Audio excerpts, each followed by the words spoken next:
Alors, je vais aborder aujourd'hui la partie de la cosmologie qui correspond peut-être plus à ce qu'on entend, ce qu'on attend quand on parle de cosmologie. Et ça sera la période plus moderne, du coup. Je vais découper ça en plusieurs parties. Je ne vais pas vous faire toute la période moderne en une fois. J'ai décidé encore une fois aujourd'hui de prendre mon temps et de vous parler de choses. Ok, du coup, je vous laisse vous installer. Shootez pas dans la caméra, c'est tout ce que je demande. Ni dans la chaise qui tient la caméra, ni dans le sac qui tient la chaise, qui tient la table contre la caméra. T'aimes le risque, toi, hein? Ok. Donc, est-ce que vous reconnaissez ces deux personnes-là?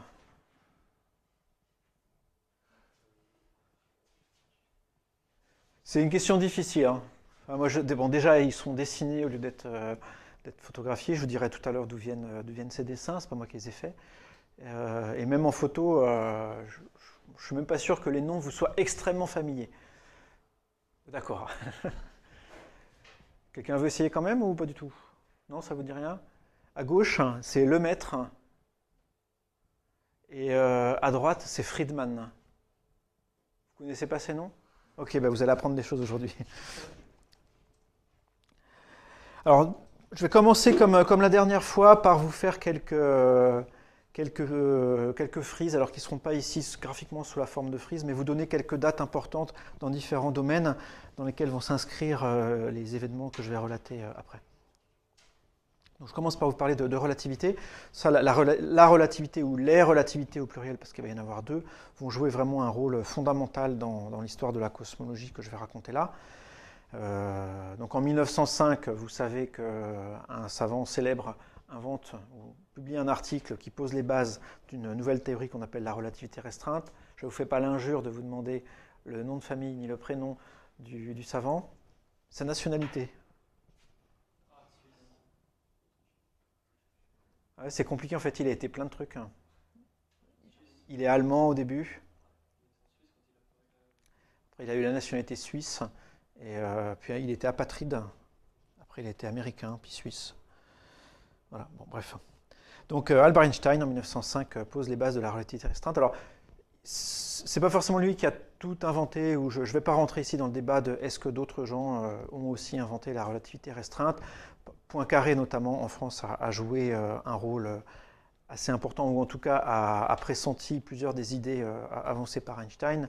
Mais voilà, pour faire court, c'est le nom d'Einstein dont je vais parler ici, parce que de toute façon, après, pour la relativité générale, c'est lui vraiment qui a mis ça en place. Donc la relativité restreinte, c'est une extension de la mécanique qui décrit mieux la mécanique que ne fait la mécanique newtonienne, et en particulier qui est compatible avec les lois de l'électromagnétisme. Et quand Einstein essaye d'inclure la gravitation dans la relativité restreinte, ça lui pose tout un tas de problèmes théoriques. Il arrive à les résoudre, grâce en particulier à l'aide de mathématiciens, à la collaboration avec des mathématiciens.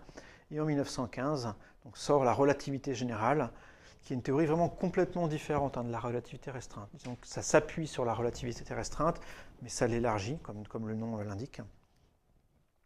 Et donc ça prend en compte la gravitation. Ça décrit la gravitation. Donc à partir de 1915, toute théorie, notamment cosmologique, qui veut décrire l'univers et qui veut s'appuyer sur la relativité, doit prendre en compte la relativité générale. J'ai mis une date importante ici, 1919, expédition d'Eddington, parce que c'est la date à laquelle une des prédictions que fait la relativité générale est vérifiée. Donc il y a essentiellement trois prédictions importantes de la relativité générale à l'époque. Après, on en a trouvé d'autres, mais la première, celle que Einstein lui-même a indiquée dans les articles dans lesquels il pose la relativité générale, c'est qu'en appliquant les lois de cette gravitation-là et non pas celles de Newton, on peut recalculer le mouvement de Mercure, et l'anomalie du périhélie qui était observée, en fait, n'est plus une anomalie. C'est-à-dire que le mouvement calculé selon la relativité générale suit effectivement le mouvement observé pour la planète Mercure, avec une précision remarquable. Donc c'est quand même déjà un bon point de départ. La deuxième prédiction, c'est le fait qu'un corps massif peut dévier la lumière. Le champ gravitationnel dévie la lumière. Alors ça, dans une certaine mesure, la mécanique newtonienne, la gravitation newtonienne le faisait aussi. On peut considérer que ça prédit une déviation des rayons lumineux, mais la prédiction de la relativité générale est 2 fois plus importante. Donc la déviation de la lumière est 2 fois plus importante selon la relativité générale que suivant la mécanique newtonienne. Donc du coup, si on arrive à voir la déviation d'un rayon lumineux et à la mesurer, eh ben, on pourra savoir si la relativité générale est correcte ou pas. Donc ça a été fait en 1919. La méthode, je ne vais pas du tout la décrire en détail, je vous donne les grandes lignes. Si ça vous intéresse, vous irez voir dans de l'an dernier sur l'histoire de l'optique. Ça, j'avais passé 1h30 entière à... C'est bizarre, 1h30 entière. J'avais passé 1 heure à expliquer cette histoire d'expédition. Il n'y a pas que celle-là, il y en a eu tout un tas. Comment ça a été monté, quelles étaient les difficultés, etc. Mais bon, en gros, le principe, c'est que ce qu'on voudrait, c'est observer la déviation de la lumière qui nous vient des étoiles par le Soleil. Donc il y a une étoile qui est loin, paf, il y a le Soleil qui est presque devant, la lumière de l'étoile qui rase la surface du Soleil et qui nous arrive à nous. Et on voudrait voir qu'en présence du Soleil, l'étoile, la position apparente de l'étoile est un tout petit peu décalée par rapport à celle en l'absence de Soleil. Alors, autant observer en l'absence de Soleil, c'est facile, autant observer une étoile à ras du Soleil, c'est le jour, hein, donc on ne peut pas en fait. Voilà. Donc on a attendu qu'on a utilisé une éclipse pour ça. Donc, quand la Lune passe devant le Soleil, elle l'éclipse presque totalement, ou totalement, ça dépend des éclipses. Et du coup là, les étoiles qui sont proches du disque solaire peuvent être éventuellement visibles. Et on fait une photo avec la Lune devant le Soleil, puis on fait une photo 6 mois plus tard ou 6 mois plus tôt sans rien, quand il n'y a rien devant. Et on compare les positions apparentes. Donc c'est quelque chose qui est difficile techniquement, mais bon, ça a été fait, Eddington l'a fait, et en gros, je vous la fais court, effectivement, Eddington montre que la prédiction de la relativité générale est vérifiée. Alors, Eddington, il reviendra un tout petit peu dans la suite. Eddington, vous avez déjà entendu ce nom? Ça vous dit quelque chose? Non? Ouais, juste le nom. C'est vraiment un des grands astronomes britanniques de l'époque, là, vers donc la première moitié du XXe siècle.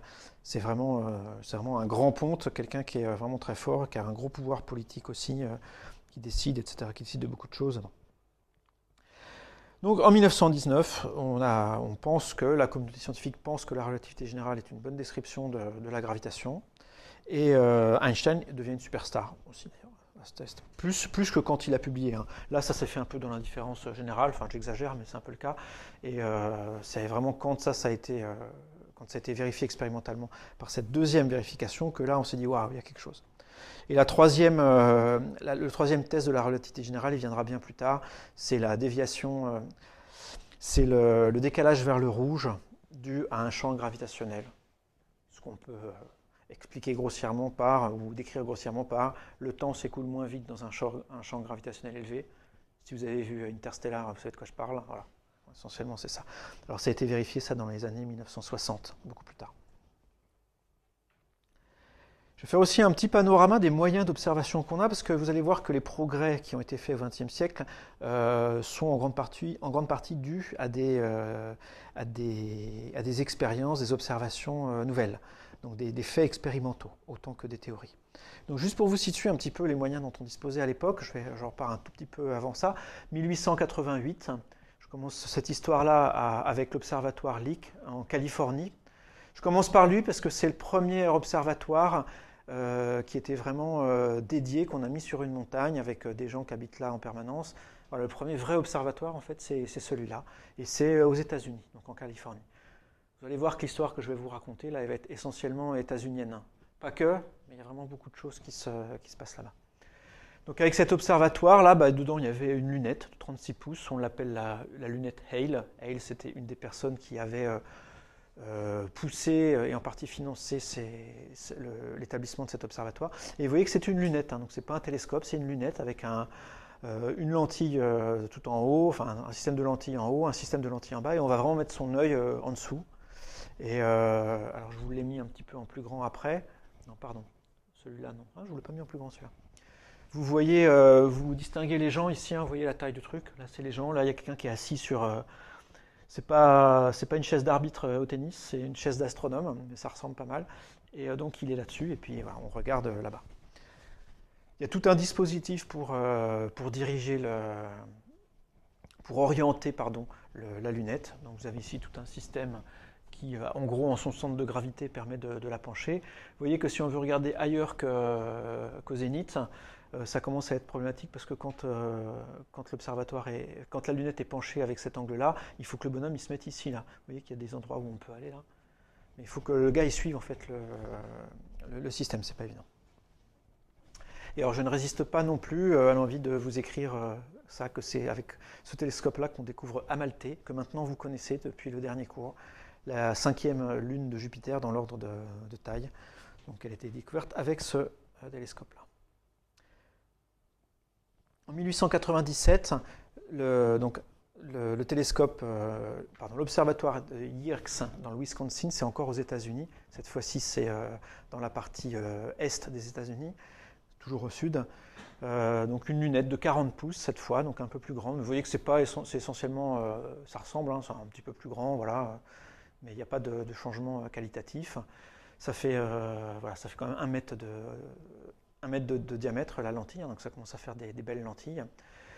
Et ça devient, en 1897, à partir du moment où c'est mis en service, la plus grande lunette, le plus grand instrument qui existe à l'époque.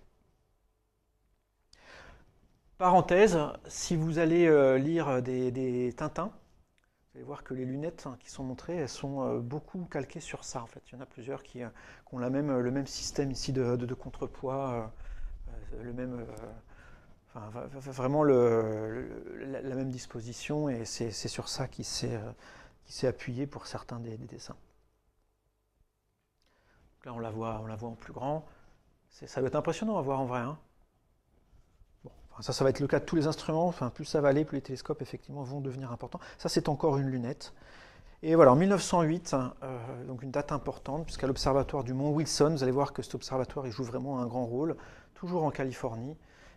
Donc abrite cette fois-ci un télescope, le télescope qui s'appelle encore celui de Hale, parce qu'il était encore dans le coup ce coup-ci. On passe maintenant à 60 pouces, c'est-à-dire 1,5 m de diamètre. Plus le diamètre est grand, hein, plus ça permet de capter de la lumière, plus on voit des objets faibles, et meilleure est l'observation astronomique, hein. C'est ça ce qui fait vraiment la qualité d'un instrument, c'est sa taille. C'est pas que ça, il faut aussi que les miroirs soient polis de façon propre et tout ça, mais plus c'est grand, mieux c'est pour les télescopes. Et donc en 1908, cet observatoire abrite ce télescope-là, qui va permettre des découvertes importantes. Ça, je vais vraiment y revenir dans la suite.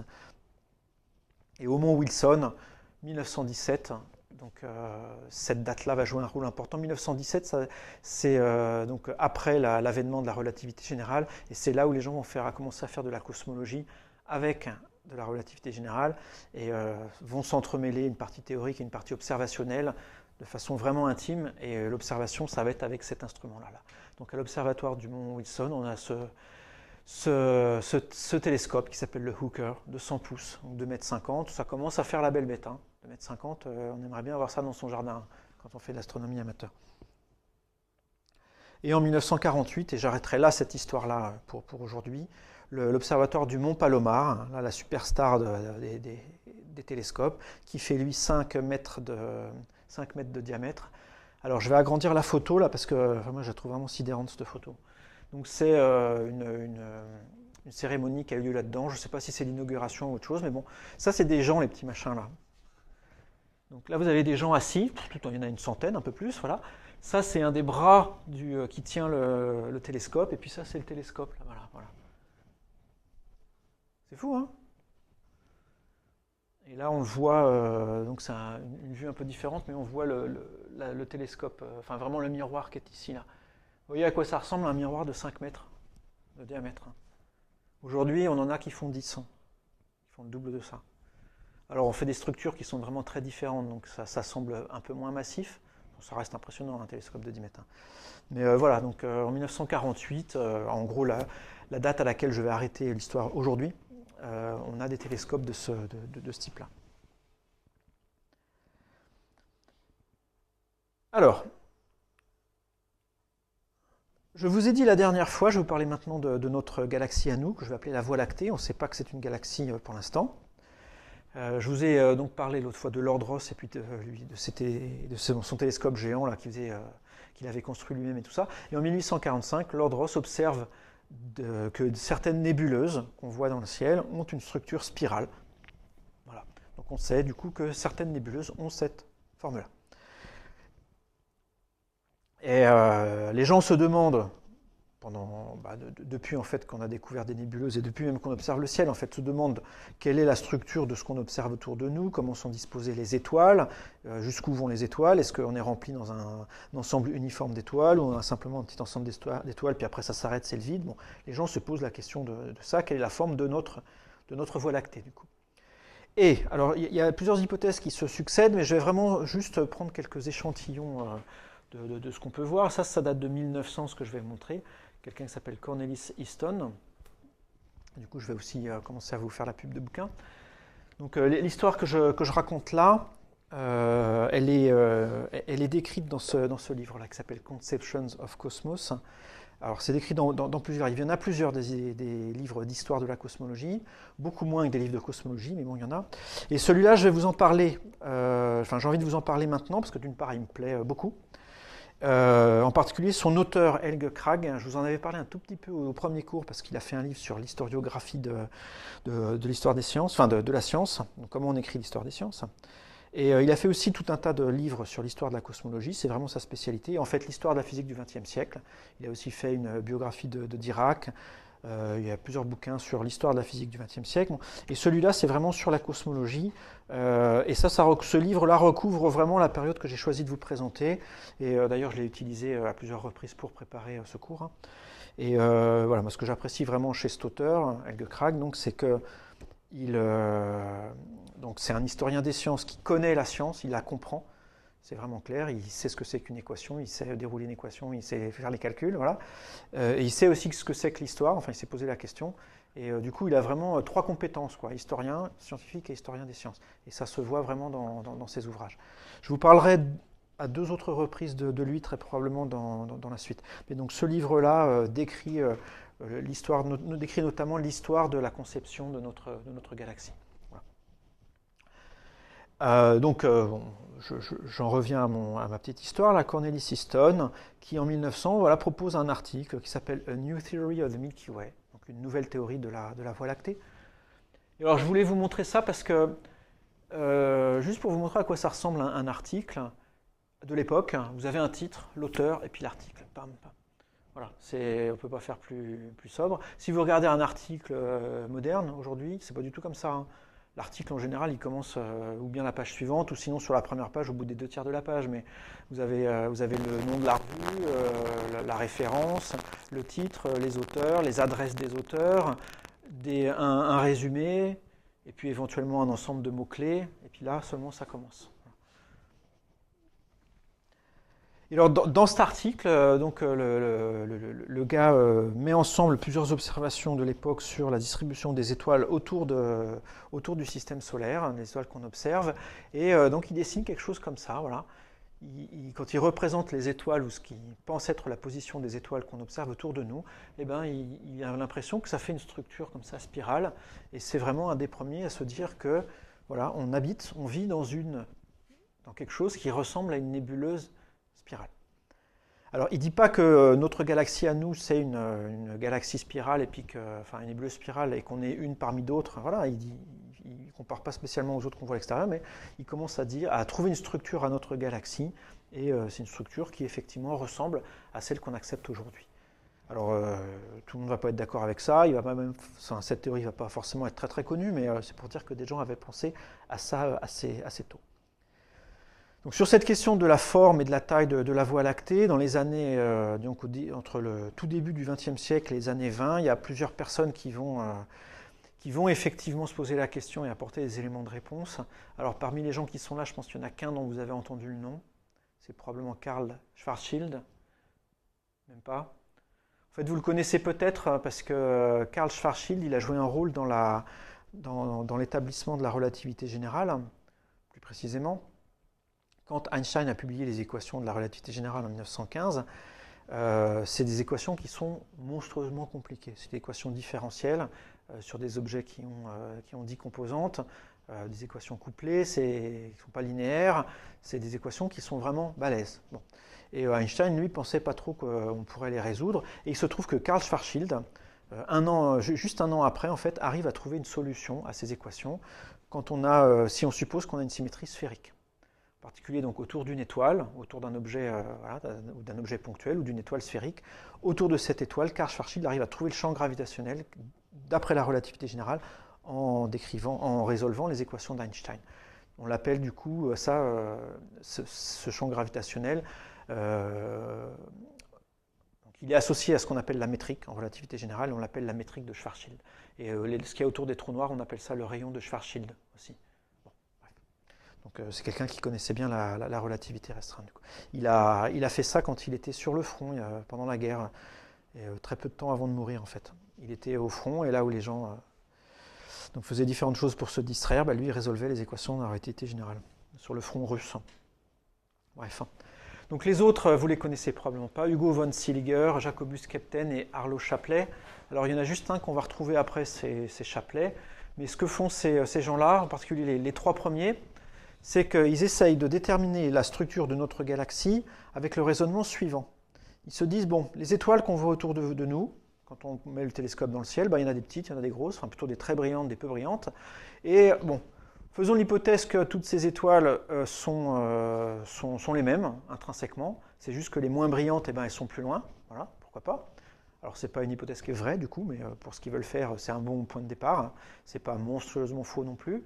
Donc, si c'est le cas, en observant l'éclat des étoiles, on peut savoir à quelle distance elles se trouvent, en gros. Et en appliquant des méthodes statistiques, ils arrivent à savoir quelle est la distribution statistique des étoiles autour de nous, combien il y en a, la quantité relative de proches par rapport aux lointaines, et même de savoir comment la densité d'étoiles diminue ou augmente quand on s'éloigne du système solaire. Donc ils arrivent à faire ça, von Seeliger et Kapteyn. Ils arrivent à une taille de la galaxie qui est de l'ordre de 33 000 années-lumière, et voire 40 000 années-lumière. Une autre méthode qu'ils utilisent aussi en complément, c'est d'observer les vitesses. À l'époque, on commence à observer des mouvements propres des étoiles. Donc on prend une photo, on vient 2 ans après, certaines étoiles ont bougé, donc elles se sont déplacées dans le ciel. Et là, pareil, ils se disent que les étoiles ont probablement à peu près toutes le même mouvement, la même vitesse en moyenne dans le ciel. Et donc celles qu'on voit se déplacer plus vite, c'est celles qui sont plus proches. Et donc pareil, par des méthodes statistiques, en regardant la proportion d'étoiles qui vont vite dans le ciel et de celles qui vont lentement, ils arrivent aussi à consolider les résultats qu'ils avaient obtenus avec les luminosités. Et donc ça, c'est des partisans du coup d'une galaxie plutôt grande, et c'est effectivement une idée répandue. Le Soleil serait pas très loin du centre, donc ça plaît pas forcément. Il y a des astronomes qui se disent non mais là, déjà Copernic, il a réussi à nous tirer le système, on a réussi à enlever la Terre du centre du système solaire, c'est pas pour mettre le système solaire au centre de l'univers, quoi. Donc c'est un peu bizarre votre truc. Bon. Et alors, Arlo Shapley, lui, en 1917, il apporte un élément nouveau. Donc, Arlo Shapley, c'est quelqu'un qui étudie les céphéides. On verra tout à l'heure ce que c'est que les céphéides. C'est des étoiles variables. J'en dirai un mot tout à l'heure. Ça jouera même un rôle important. Mais grâce aux céphéides, en fait, quand on observe des céphéides dans un objet, dans un amas globulaire, par exemple, on peut savoir à quelle distance il se trouve. Un amas globulaire, c'est un ensemble d'étoiles. C'est un truc un peu sphérique avec typiquement entre 1000 ou 100 000 étoiles, voilà, quelques milliers d'étoiles. Et là-dedans, il y a certaines étoiles qui peuvent être des céphéides et donc qui nous indiquent la distance. Et donc Shapley a déterminé comme ça, a fait une carte des distances des amas globulaires et s'est aperçu que la distribution d'amas globulaires était assez sphérique. Il y en a 200 des amas globulaires autour de nous, donc ça commence à ressembler à quelque chose quand on regarde où ils sont tous.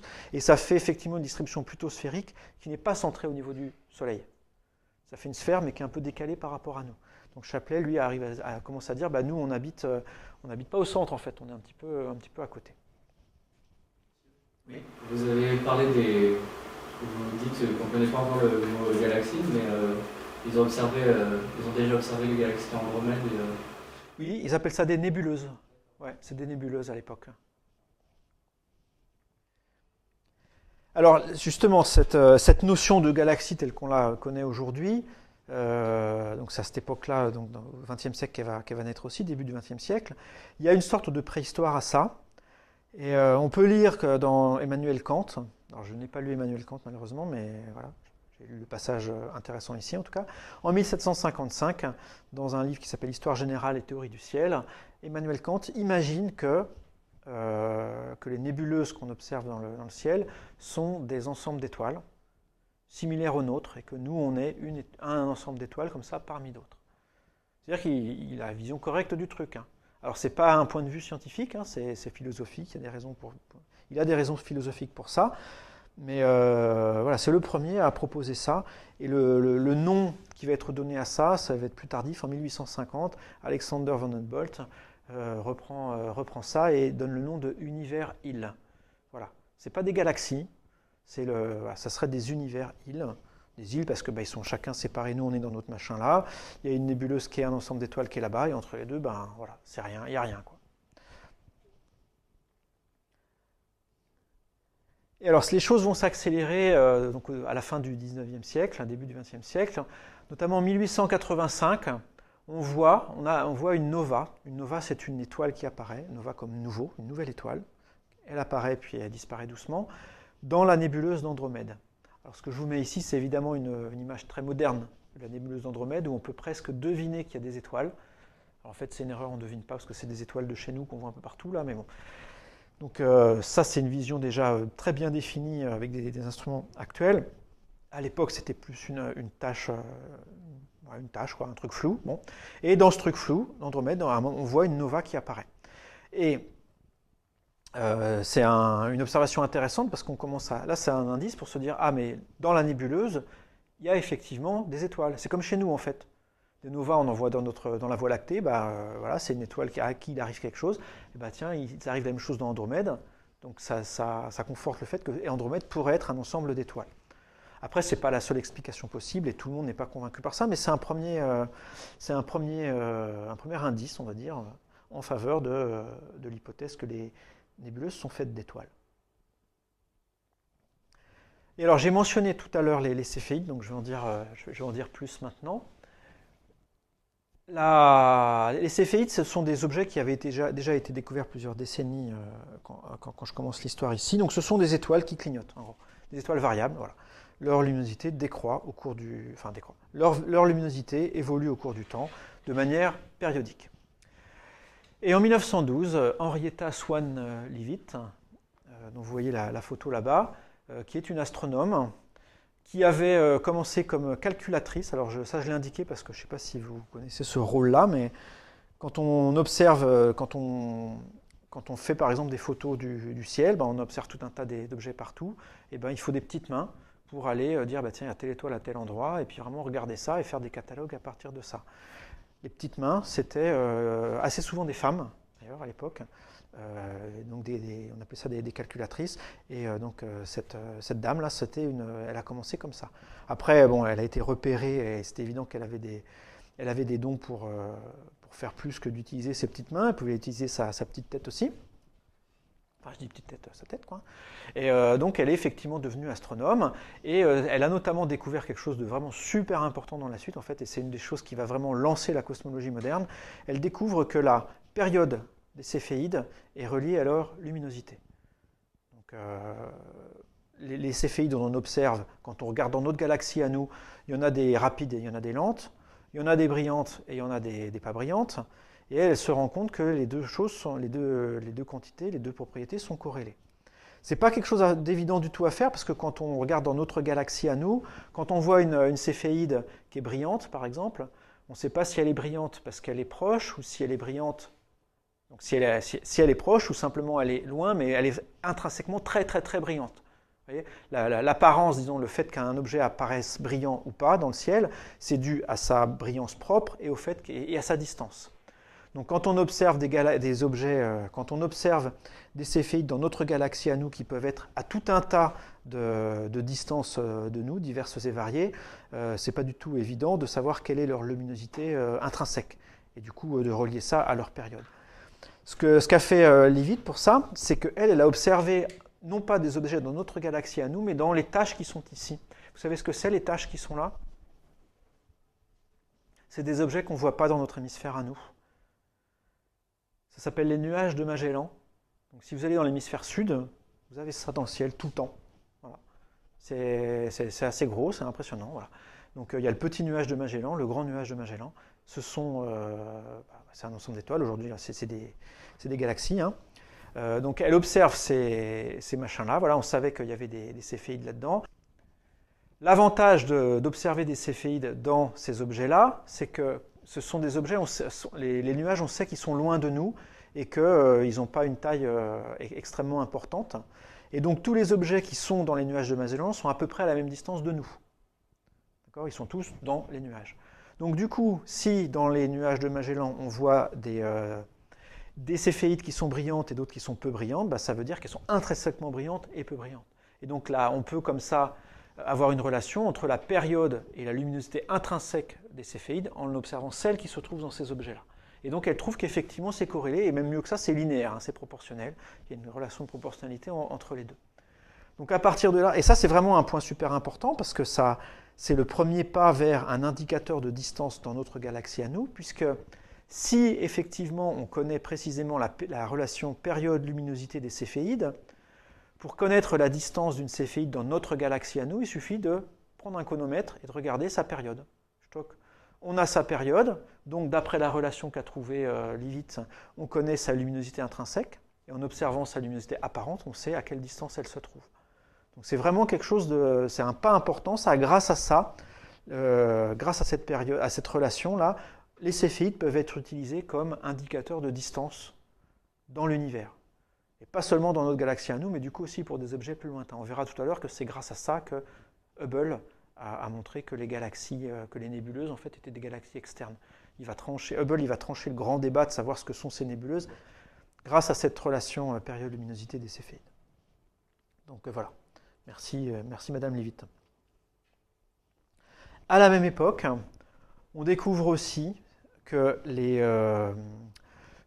ces nébuleuses, là, ces fameuses nébuleuses, ont des spectres qui sont décalés par rapport à ceux qu'on observe sur Terre. Je le redis plus lentement, quand on regarde la lumière qui vient d'une nébuleuse, on peut faire la spectroscopie de ça, faire passer la lumière dans un prisme ou un réseau diffractant. On voit des raies d'absorption, ou d'émission d'ailleurs, et ces raies correspondent à des éléments bien définis, et on s'aperçoit que les raies qu'on voit dans ces objets-là sont décalées vers le rouge ou vers le bleu par rapport aux raies qu'on observe pour les mêmes éléments sur Terre. Et Vesto-Slipher, en 1915, sur 15 décalages observés sur des nébuleuses, donc sur 15 nébuleuses différentes, observe qu'il y en a 11 qui sont décalées vers le rouge. Ce qui est un peu bizarre, on s'attendrait a priori à moitié-moitié. Si les nébuleuses elles ont des mouvements aléatoires, il devrait y en avoir autant qui viennent vers nous que de nébuleuses qui s'éloignent. Parce que je ne l'ai pas dit, j'ai sous-entendu, mais je vais quand même l'expliciter. Je parle d'un côté de décalage vers le rouge et de l'autre de mouvement. On comprend que le décalage vers le rouge il est dû à l'effet Doppler. Donc, décalé vers le rouge, ça veut dire que l'objet s'éloigne de nous. Si l'interprétation c'est l'effet Doppler, et décalage vers le bleu, c'est qu'il s'approche de nous. Donc là, ça montre que 11 nébuleuses sur 15 s'éloignent de nous en fait. Donc ça paraît un peu bizarre à l'époque, bon, c'est comme ça. Et en 1921, un peu plus fort, il montre une de ces nébuleuses a une vitesse de récession de 1800 km par seconde, ce qui est énorme. Ce qui est vraiment une vitesse très grande, et en particulier, ça montre qu'elles ne peuvent pas être liées gravitationnellement à la Voie lactée. Voilà. Vous savez qu'un objet massif, il a ce qu'on appelle une vitesse d'échappement, une vitesse à laquelle il faut le lancer pour qu'il s'échappe du champ gravitationnel. Hein. Donc il y a une vitesse d'échappement à la surface de la Terre, il y en a une du système solaire, il y en a une aussi de la galaxie. Voilà. Un objet qui a une vitesse supérieure à la vitesse d'échappement, ou vitesse de libération, on dit aussi, donc un objet qui a une vitesse supérieure à la vitesse de libération ne peut pas rester lié gravitationnellement à cet objet. Il doit forcément partir et ne plus jamais revenir. Donc ça veut dire que cette nébuleuse qui est ici, là, si jamais il se trouve qu'aujourd'hui elle est au niveau de la Voie lactée, elle ne va pas y rester longtemps, elle est en train d'en partir. Vous allez voir que c'est important parce qu'il y aura un débat entre le savoir est-ce que les nébuleuses sont des objets qui appartiennent à la Voie lactée ou pas. Donc ça voudra dire que plutôt non. Je vous ai mis du coup une référence ici, là, qui décrit vraiment l'histoire de ça et de Vesto-Slipher. Et je l'ai mis parce que l'article est intéressant en français, et puis pour vous diriger vers une revue qui n'est pas très connue. Moi j'ai découvert il n'y a pas longtemps, qui est vraiment chouette, qui s'appelle Les Cahiers Clairaut. Vous connaissez Clairaut ? Si, Alexis Clairaut, je vous en parle à chaque fois. Donc c'est un peu mon chouchou, hein, Alexis Clairaut. Et ben voilà, il a une revue à son nom en plus. Donc, enfin, la revue porte son nom parce que voilà, c'est un grand nom de l'astronomie, donc ça lui rend hommage. Et elle est disponible sur Internet. Certains des articles sont disponibles. Je ne sais plus s'ils le sont tous gratuitement ou pas. Mais cet article-là, il me semble que oui. Si je l'ai mis, ça doit être que oui. Voilà. Toujours à la même époque, je vais vous parler des observations de Adrian van Maanen, que moi je n'ai découvert qu'avant-hier. Voilà. Je ne connaissais pas avant ça l'histoire que je vous raconte maintenant, mais du coup, effectivement, elle va jouer un petit rôle dans ce qui va suivre. Donc, ce gars utilise l'observatoire du mont Wilson, que je vous ai montré tout à l'heure, pendant plus de 30 ans. Hein, il est là-bas, c'est un astronome qui travaille là-bas, et lui, il observe la rotation de nébuleuses. Plus précisément, ce qu'il fait, c'est qu'il utilise des photos de nébuleuses prises à des moments différents, et il utilise un appareil stéréoscopique où on met une image prise à un moment donné, une image prise à un autre moment. Toc. On les met dans un appareil sur lequel vous avez un viseur par œil qui va sur chacune des images. Donc un œil voit une image, l'autre œil voit l'autre image. Si ces images sont différentes, paf, vous voyez du relief. Et ça permet de voir les différences, très rapidement les différences entre deux images. Pour voir les différences entre deux images, faire le jeu des 7 erreurs sur des images qui sont très similaires, c'est un peu long. Hein. Bah, l'œil, il sait faire ça mieux que vous en fait. Prenez les deux images, paf, vous les mettez comme ça, et le détail qui n'est pas le même vous saute aux yeux, il vient en avant ou en arrière de l'image. Donc en faisant ça, il a pris des images de nébuleuses, et donc il a observé que les nébuleuses, certains des éléments de la nébuleuse avaient tourné. Donc il dit, tiens, les nébuleuses sont en train de tourner sur elles-mêmes. Alors, je vous dis tout de suite que le fin mot de l'histoire, c'est pas vrai en fait, il s'est trompé, il y a une erreur expérimentale quelque part, c'est pas très clair de où, mais non, on ne voit pas les nébuleuses tourner. Hein. Prendre une photo maintenant et la prendre dans 100 ans, elle va avoir la même tête la nébuleuse. Hein. Ça tourne trop lentement pour qu'on puisse l'observer comme ça. On arrive à détecter la rotation de nébuleuse hein, aujourd'hui avec l'effet Doppler, mais pas en prenant des photos. C'est pas un film, on fait pas un film de nébuleuse en train de tourner. Bon. Et du coup, ça veut dire que si elles sont en train de tourner, avec la vitesse de rotation qu'il a observée, ça veut dire que nécessairement elles doivent être proches. Parce que si vous avez un objet qui tourne en faisant, je sais pas moi, un tour par an, c'était plus faible que ça, mais imaginons un tour par an, si c'est un objet qui se trouve extrêmement loin, ça veut dire que la vitesse linéaire associée à ça, elle devait être énorme, et en fait le bord de la galaxie devait aller plus vite que la vitesse de la lumière. Et donc ça, c'est pas, on sait à l'époque, en 1916, que c'est interdit par les lois de la physique. Donc pour que quelque chose tourne à une vitesse angulaire donnée, il faut qu'effectivement il soit assez proche pour que les vitesses linéaires correspondantes soient petites, en particulier plus petites que la vitesse de la lumière. Donc si effectivement ces observations avaient été correctes, c'est un argument très fort hein, pour dire que ces objets doivent être effectivement proches. Donc effectivement c'était perçu à l'époque comme un argument fort. Et alors j'en arrive à la date, vraiment la date charnière de cette histoire-là, c'est ce qu'on appelle le grand débat. Donc ça s'appelle vraiment comme ça, le grand débat, voilà, The Great Debate en anglais, qui a lieu le 26 avril 1920. Et je vous mets ici, je vous ai mis deux références, cette fois-ci elles sont en anglais, elles sont toutes les deux disponibles gratuitement sur Internet, sur les sites qui sont ici, enfin aux adresses qui sont là. L'article qui est ici, c'est vraiment un article qui décrit le débat. Et cet article-là, il est vraiment chouette aussi. Donc, c'est écrit par Virginia Trimble, qui est une astronome. Et il est chouette parce que déjà, il est bourré d'humour. C'est vraiment rigolo à lire. Alors, c'est rigolo en anglais, hein, mais c'est rigolo quand même. Et donc, voilà, elle nous dit ce qui s'est passé durant ce débat dont je vais vous parler maintenant. Puis en plus, elle parle pas mal de ce qui se passe autour aussi. Tiens, les années 20, comment ça se déroulait, voilà, qu'est-ce qu'il y avait dans les années 20 Elle nous dit par exemple, tiens, dans les années 20, c'est le moment où on commence dans les articles à mettre des résumés.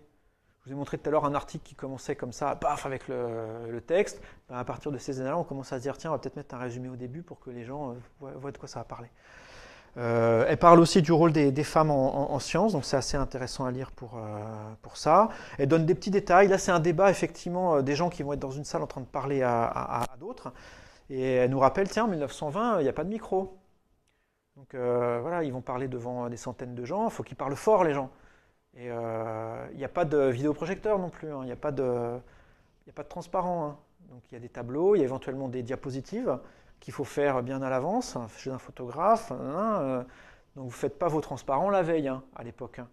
Ça demande vraiment de la logistique que de préparer un débat comme ça, un débat public. Bon, bref. Donc si ça vous intéresse, vous irez voir ça. Moi, j'ai trouvé ça chouette. Et alors, voilà donc ça on va lire ensemble juste le bout qui est ici. C'est un texte qui vous donne le contexte. Qu'est-ce que c'est que ce débat? Pourquoi il a eu lieu? Comment est-ce qu'il a été mis en place? Et voilà, c'est donc quelqu'un qui appartient à une académie astronomique américaine qui écrit à Hale, vraiment quelqu'un qui est un des grands pontes de l'époque. C'est le gars qui a donné son nom à 2 des télescopes que je vous ai montré tout à l'heure. Donc il lui écrit la chose suivante. Donc vous avez mentionné la possibilité d'une sorte de débat, ou bien sur le sujet des univers Hill, ou sur la relativité. Vu comment les Anglais sont en train de nous parler de relativité partout et tout le temps, j'ai l'impression que le sujet ennuiera tout le monde, sera mort en fait bien avant le meeting de l'Académie. Donc je pense que c'est pas une bonne idée. Et peut-être que notre première proposition devrait aller à Campbell et à Shapley pour qu'ils discutent de l'hypothèse de l'univers Hill. Donc je pense que ça serait plus intéressant qu'on fasse ça. J'ai un peu peur cependant que les gens soient si peu intéressés par les univers Hill. Donc à moins que les intervenants prennent vraiment la peine de rendre leur sujet intéressant, ça risque vraiment de tomber à plat. Il n'y a-t-il pas d'autres sujets, par exemple les périodes glaciaires, un truc zoologique ou biologique rigolo, qui pourrait faire un débat intéressant? Voilà. Donc ce gars de l'Académie propose à Hale, vraiment du bout des doigts, tiens, on pourrait faire un truc sur les nébuleuses et la taille de la galaxie, les univers Hill, mais bon, à mon avis, ça va intéresser personne. Le truc rigolo, c'est quand même aussi la relativité, eux, ça ne les intéresse pas. À l'époque, effectivement, les astronomes s'intéressent assez peu à la relativité, les astronomes. Les astrophysiciens, oui, les physiciens, oui, mais les gens qui font de l'astronomie, assez peu. C'est pas quelque chose pour eux, en fait. Ça concerne, ouais, bon, d'accord, une petite minute d'arc là, sur la position de l'étoile dans le ciel quand ça passe près du Soleil qui est une éclipse. Ça n'arrive pas tous les jours. Bon, le reste du temps, bon, on s'en fout un peu, quoi. Et ça va durer assez longtemps. La communauté astronomique va vraiment rester fermée assez longtemps au monde de la relativité générale. Donc du coup, un débat est proposé sur ce sujet-là, et en fait, il se trouve que donc, ça va effectivement avoir lieu sur le sujet des univers Hill, et ça va effectivement faire date. Alors les 2 protagonistes, donc juste, on vous parlait avant dans le texte ici de 2 noms, on vous parlait de Campbell et de Shapley. Et donc Shapley il va effectivement participer à ce débat, mais Campbell va être remplacé par quelqu'un d'autre de beaucoup plus compétent pour parler de ça. Et les 2 personnes qui vont parler à cet événement, c'est Harlow Shapley.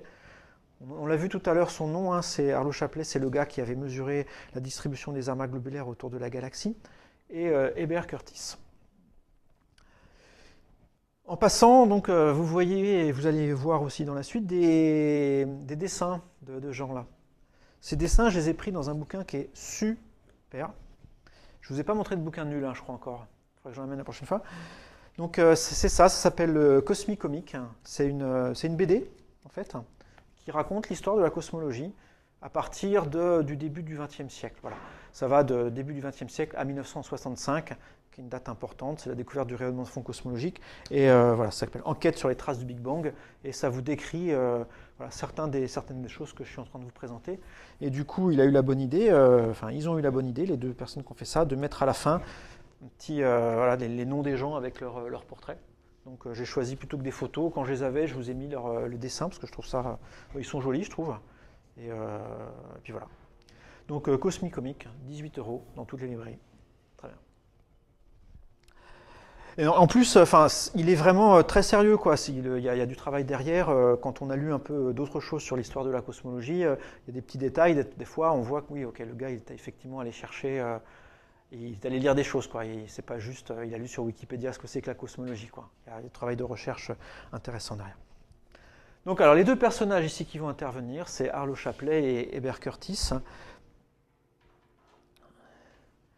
Et voilà le point de vue qu'ils défendent chacun. En gros, il y en a un qui est partisan d'une grosse galaxie qui constitue tout l'univers, et l'autre qui est partisan d'une galaxie plus petite, avec autour des nébuleuses qui sont des galaxies semblables à la nôtre. Voilà, les univers Hill. Et les deux textes que je vous montre ici, ce sont des textes qui ont été écrits par Curtis lui-même. En fait, ce qui s'est passé, c'est que ces deux gens savaient qu'ils allaient débattre, ils allaient avoir des opinions différentes sur le même sujet. C'était pas conflictuel, hein, ils ont échangé leurs notes, ils ont discuté, et chacun en fait a présenté son point de vue et a présenté aussi le point de vue de l'autre pour voir avec quoi il était d'accord, avec quoi il n'était pas d'accord. Et donc dans le compte rendu, là par exemple Curtis décrit de façon synthétique le point de vue de son adversaire entre guillemets et son point de vue à lui. Voilà. Et donc ce que je vous montre ici, c'est vraiment les comptes rendus de cet événement écrit par un des deux protagonistes. Donc d'après Arlo Shapley, la galaxie fait à peu près 300 000 années-lumière de diamètre, 30 000 ou plus en épaisseur. Les amas globulaires sont des objets lointains, mais appartiennent à notre propre galaxie. L'amas le plus distant est à environ à 220 000 années-lumière. Les spirales sont probablement de constitution nébuleuse. Peut-être ce sont ou non des membres de notre propre galaxie. Qui ont été poussés d'une manière ou d'une autre, d'une certaine manière, qui ont été éloignés des régions de plus grande densité d'étoiles. Voilà. Donc une galaxie énorme, avec des étoiles au centre, et puis éventuellement les amas globulaires et les nébuleuses qui auraient été repoussées à l'extérieur. Pour Curtis, notre galaxie est probablement pas plus grande que 30 000 années-lumière, donc 10 fois moins que ce que dit Shapley, peut-être 5 000 en épaisseur. Les amas et les autres types d'objets célestes, à l'exception des spirales, sont des composantes de notre propre système galactique. Les spirales forment une classe à part. Ce ne sont pas des objets intragalactiques. En tant que ce sont des univers-îles de taille de même ordre que celle de notre galaxie. Elles sont distantes de 500 000 à 10 millions ou plus d'années-lumière. Donc une taille qui est vraiment énorme, hein, du coup. Enfin, un espacement entre ces objets qui est énorme. Et une des raisons pour lesquelles Shapley et puis les gens qui étaient autour de lui n'étaient pas d'accord avec ça, c'était ces chiffres-là. Hein. Ils disaient, mais c'est pas possible, c'est trop grand. Ce qui est super bizarre, hein, trop grand par rapport à quoi voilà. En tout cas, par rapport à leur imagination, c'était pas possible. Des distances aussi grandes, non, ils n'acceptaient pas. Alors en fait, il y avait quand même, c'est pas le seul argument, les deux points de vue étaient étayés effectivement par des arguments qui étaient bons. Hein. Notamment, Shapley va s'appuyer sur la rotation de Van Manen, là, le gars qui avait vu soi-disant les galaxies tourner. Et effectivement, si on croit que cette observation est correcte, c'est un excellent argument pour penser que les nébuleuses sont des objets qui sont proches, hein, ne peuvent pas être aux distances que disent Curtis. Lui, Curtis, il se base sur plusieurs choses, et notamment sur l'observation des décalages vers le rouge dont j'ai parlé tout à l'heure. Le fait qu'on observe des nébuleuses avec des décalages vers le rouge énormes, ça nous dit que probablement ces objets ne sont pas liés gravitationnellement à la galaxie, et donc s'ils ne sont pas liés, ils n'ont aucune raison d'être proches de la galaxie. Donc voilà. Donc ça repose, hein, tout ça sur des faits observationnels. Alors il y a un parti pris quand même à chaque fois sur ce qu'on pense être raisonnable ou pas, par exemple pour les distances, mais c'est pas ça quand même le truc le plus important. C'est vraiment, ils ne font pas confiance au même type d'observation en fait. Alors, on en vient à Monsieur Hubble. Lui, vous le connaissez. C'est même pas une question. Lui, vous le connaissez, Edwin Hubble. Donc un astronome américain, un des grands noms aussi de l'astronomie américaine. À chaque fois, je mets américain et je devrais dire états-unien. C'est nul, hein. Il faut remplacer américain par états, parce qu'américain, c'est toute l'Amérique. Et lui, il était états-unien, en fait. Il n'était pas mexicain, quoi. J'ai rien contre les Mexicains, mais enfin, justement, bref.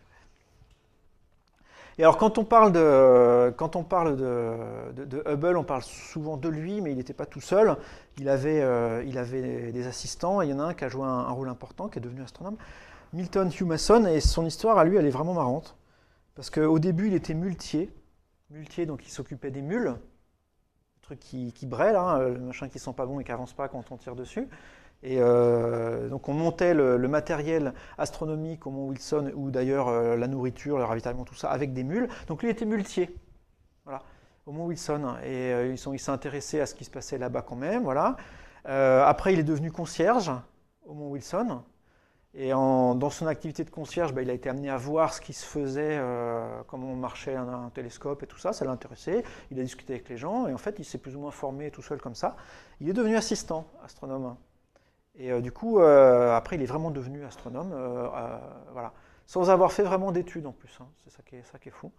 Et donc la plupart des observations qui vont mener à ce qu'on appelle la loi de Hubble et à la découverte de l'expansion de l'univers, ben voilà, c'est en partie fait par ce gars qui s'occupait de pousser des ânes. C'est marrant. Hein. Alors, donc je dirais dans la suite Edwin Hubble, hein, mais voilà, c'est un raccourci, il y a d'autres gens. Bon. Edwin Hubble, il fait deux découvertes super importantes, et il convient de ne pas les mélanger. Tout d'abord, grâce à l'observatoire et aux instruments dont il dispose au Mont Wilson, en 1925, donc, il arrive à mettre un terme au débat sur où sont les nébuleuses, est-ce que ce sont des objets galactiques ou pas. Lui, il répond non, ce ne sont pas des objets qui appartiennent à notre galaxie, et pour ça, il arrive à mesurer la distance de ces nébuleuses. Il arrive vraiment à le faire. Et la manière dont il fait ça, c'est qu'il arrive à observer dans ces nébuleuses des céphéides, les fameuses céphéides dont j'ai parlé tout à l'heure. Il en observe dans des nébuleuses lointaines. Or, on connaissait depuis quelques années déjà la relation entre période et luminosité intrinsèque. Donc, du coup, c'est assez facile, enfin facile avec des guillemets, hein, mais on regarde une nébuleuse, on voit une étoile qui clignote, paf, cette étoile qui clignote, on prend un chrono, on regarde en combien de temps elle clignote, ça nous donne sa luminosité intrinsèque, et du coup, on observe de combien on la voit brillante, ça nous dit de combien elle est loin. Voilà. Et c'est net, sans bavure. Hein. Donc là, il n'y a rien à dire. Effectivement, les nébuleuses sont des objets qui sont à des distances extrêmement importantes.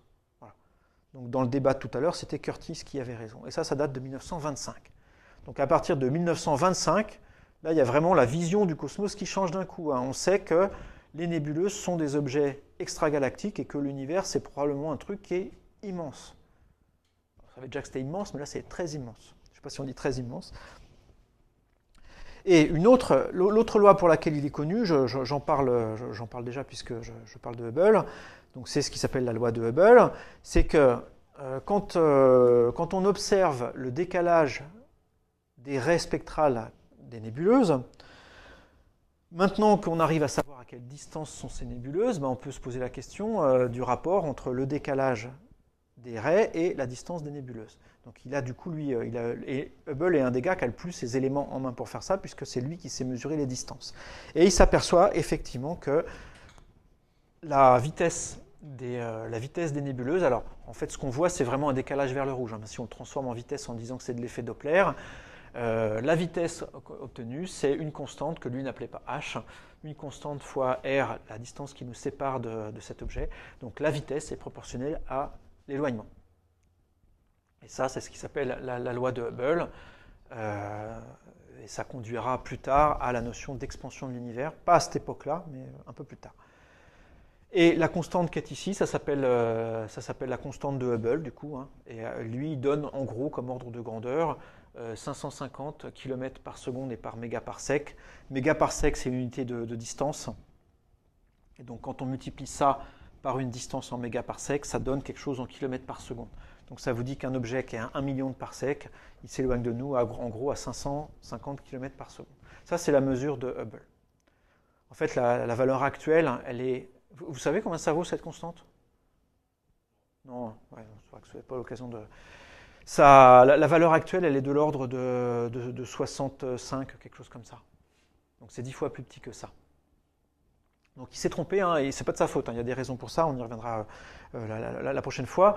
En fait, une des raisons, c'est que les distances qu'il utilise ne sont pas correctes, parce qu'il n'a pas le bon indicateur.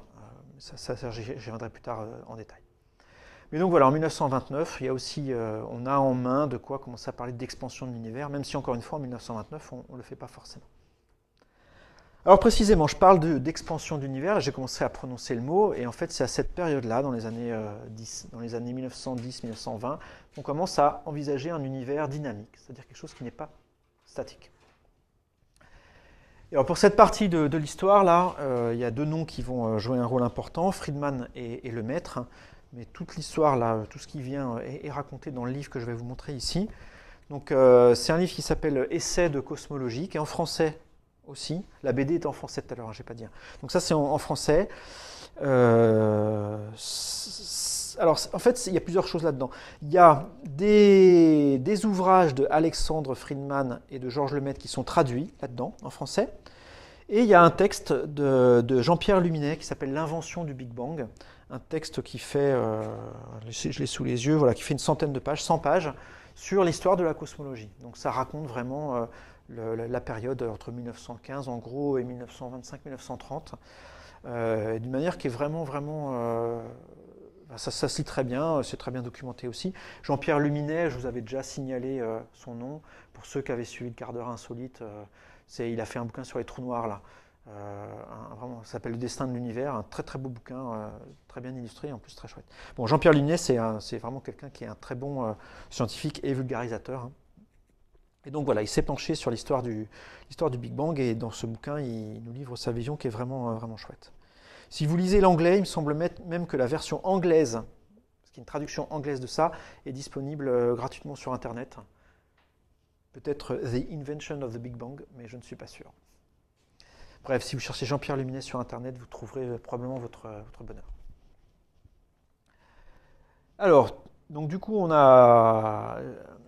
arrive dans des noms qui commencent à parler aux gens. Donc Albert Einstein, physicien allemand / autre, ça c'est ce que j'ai dit tout à l'heure pour la nationalité. Vous le reconnaissez sur le dessin? Ouais. Ah, les couleurs, ouais, ne sont pas les mêmes que chez moi, mais ouais, ok, on le reconnaît un peu. Bravo le dessinateur, on reconnaît Einstein. Bref. Donc ça, j'ai déjà mentionné tout à l'heure, donc en 1905 et en 1915, il a fait les deux relativités. Et du coup, assez rapidement, il va utiliser la relativité générale, l'appliquer à l'univers dans son ensemble pour essayer de voir, faire de la cosmologie finalement, de la cosmologie, mais relativiste, qui s'appuie sur la relativité générale. Et donc par rapport aux trois dates de tout à l'heure, j'ai intercalé ici cette date 1917, la date à laquelle effectivement Einstein commence à publier des réflexions et des travaux sur la cosmologie. Et alors, Einstein et la cosmologie, c'est un peu compliqué en fait. C'est pas là où il a été le plus clairvoyant. Alors après, c'est super prétentieux de dire ça. C'est Albert Einstein quand même. Donc, il ne s'agit pas de dire qu'il a mal fait ou quoi, mais donc il y a vraiment des traits de génie quand il a fait ça, et il est probablement passé à côté d'un autre trait de génie avec la cosmologie, et ça on peut le dire avec le recul. Hein. Bon. Donc la manière dont il voyait les choses, lui, c'est qu'il a pris ces équations de la relativité générale, il l'a appliqué à l'univers dans son ensemble, et il s'est aperçu que ça marchait pas. Il y avait un truc qui marchait pas, et en particulier que l'univers devait s'effondrer sur lui-même si en gros les corps sont soumis à la gravité. Donc, et ça c'est vrai aussi en relativité générale. Donc si on a un ensemble d'étoiles partout, spontanément ce machin ça va se scruncher, et c'est pas le cas. L'univers ne se scrunche pas. Donc il y a un problème. Ça ressemble beaucoup à un problème qu'avait déjà eu Newton, hein, vous vous rappelez, la stabilité. Donc Newton lui avait invoqué la main de Dieu pour retenir les étoiles. Donc Einstein il va faire autrement. Lui il va introduire ce qu'on appelle la constante cosmologique. Il inclut dans les équations de la relativité générale un terme supplémentaire qui n'était pas là au début. Alors, on n'a pas le droit de faire ça, hein, de mettre des termes dans les équations comme on veut, comme ça nous arrange normalement. Non, mais lui, c'est sa théorie à lui, alors il fait ce qu'il veut. Et alors en fait, la relativité générale, c'est une théorie qui est vraiment très contrainte du point de vue de la forme. On ne peut pas faire ce qu'on veut. C'est ça d'ailleurs qui fait sa force, c'est qu'à partir de quelques principes, finalement, vous êtes quasiment guidé vers la relativité générale telle qu'on l'utilise aujourd'hui, à un truc près, c'est qu'il y a une constante qu'on peut mettre ou pas. Donc la version simple de la relativité générale, on ne la met pas, parce que voilà, on n'a pas de raison de la mettre. Mais si on le fait, l'univers se scrunch quand on fait de la cosmologie, donc Einstein dit, je vais en mettre une, je vais rajouter ce terme-là, la constante cosmologique. L'effet de ce terme de constante cosmologique, c'est de s'opposer à l'effondrement. C'est un petit peu une force répulsive, si on veut, c'est un peu plus compliqué que ça, mais on peut le voir grossièrement comme ça. Et donc du coup, en mettant cette constante cosmologique et en l'ajustant précisément de manière à contrebalancer les forces gravitationnelles qui font s'effondrer l'univers, l'univers, il tient juste en équilibre. Donc l'univers d'Einstein, c'est un univers qui contient une constante cosmologique et dans lequel cette constante contrebalance exactement l'attraction et qui est en équilibre comme ça. Et alors c'est... Évidemment, alors on a tendance à reprocher à Einstein de ne pas avoir accepté un univers qui soit dynamique, parce que c'est vraiment ça le truc. Il aurait pu se dire, oui, l'univers est en train de se scruncher, peut-être, mais il se scrunch doucement et puis on ne le voit pas quand on regarde le ciel, quoi. il l'a pas fait, et donc on dit, ouais, quand même, voilà, il a loupé quelque chose. Il faut bien voir qu'au temps d'Einstein, on n'avait aucune raison de penser que l'univers ne pourrait pas être, ne serait pas éternel. Hein. Voilà, il a toujours été là, tel qu'il est, etc. On n'a pas de raison de le penser. Donc c'était quand même le point de vue le plus naturel qu'a adopté Einstein à ce moment-là. Voilà, donc 1917, on a cet univers statique relativiste avec une constante cosmologique. À peu près à la même époque, un petit peu plus tard, arrive Willem de Sitter, qui est un astronome hollandais, que vous voyez derrière là-bas avec la barbe blanche. Et Willem de Sitter, c'est aussi quelqu'un qui s'intéresse à la relativité et à la cosmologie. Alors, entre parenthèses, il n'y a pas de cosmologiste à l'époque, hein. Ce n'est pas un métier qui existe. Les gens qui font de la cosmologie, c'est des physiciens, c'est éventuellement des astronomes, rarement, mais parfois des astronomes, et point barre, quoi. Mais il n'y a pas des gens dont la spécialité en sciences, c'est la cosmologie. Ça n'existe pas encore. Bon, donc William de Sitter s'intéresse à des problèmes cosmologiques, et il décrit lui aussi un univers statique, avec une constante cosmologique, mais il est vraiment complètement différent de celui d'Einstein. Einstein, donc, il y avait la matière qui s'attirait en gros et qui tendait à se scruncher, et puis la constante cosmologique qui retenait tout ça. L'univers de Sitter, lui, il est vide. Il n'y a rien dedans. Et il est vide. Quand on résout les équations d'Einstein de la relativité générale avec un univers vide comme ça et qu'on veut qu'il soit statique, on se retrouve avec une certaine géométrie de l'univers, avec des propriétés rigolotes. En fait, De Sitter était intéressé par ces propriétés-là, hein. C'était un travail plutôt mathématique, globalement. Et il s'aperçoit que si on étudie la propagation de la lumière depuis un objet au bord de cet univers sphérique, enfin lointain en tout cas par rapport à nous, et nous, donc la lumière en se propageant doit nécessairement être décalée vers le rouge. Voilà, c'est un effet de la géométrie de l'univers qu'il a exhibé lors de ses calculs. Donc pour résumer, De Sitter montre que les équations d'Einstein permettent l'existence d'un univers avec une géométrie bizarre, dans lequel les objets sont fixes, et la lumière qui va d'un objet lointain à nous est décalée vers le rouge quand elle nous arrive. Et cette idée de décalage vers le rouge, là, il commence, lui, en 1917, il sait qu'il y a déjà eu des observations qui montrent que les nébuleuses sont quand même plutôt décalées vers le rouge. Voilà. Il n'en dit pas plus que ça, il le mentionne, hein, il le sait, et il ne va pas aller chercher plus loin que ça. Mais voilà, en 1917, on a donc deux univers différents, deux modèles d'univers différents, celui d'Einstein, celui de De Sitter, qui tous les deux sont statiques, et tous les deux font appel à une constante cosmologique. Les choses ont changé avec Alexandre Friedmann. Donc Friedmann, c'est un physicien russe. Donc une des personnes qui est l'objet du livre que j'ai mentionné tout à l'heure là. Et alors lui, il fait quelque chose de différent. Lui, il ne cherche pas des solutions. Donc il s'intéresse à la relativité générale et il ne s'intéresse pas à des solutions statiques. Il cherche des solutions générales en fait. Il ne se pose pas d'a priori et il se trouve qu'effectivement, il y a des solutions aux équations de la relativité qui sont dynamiques, c'est-à-dire qui dépendent du temps.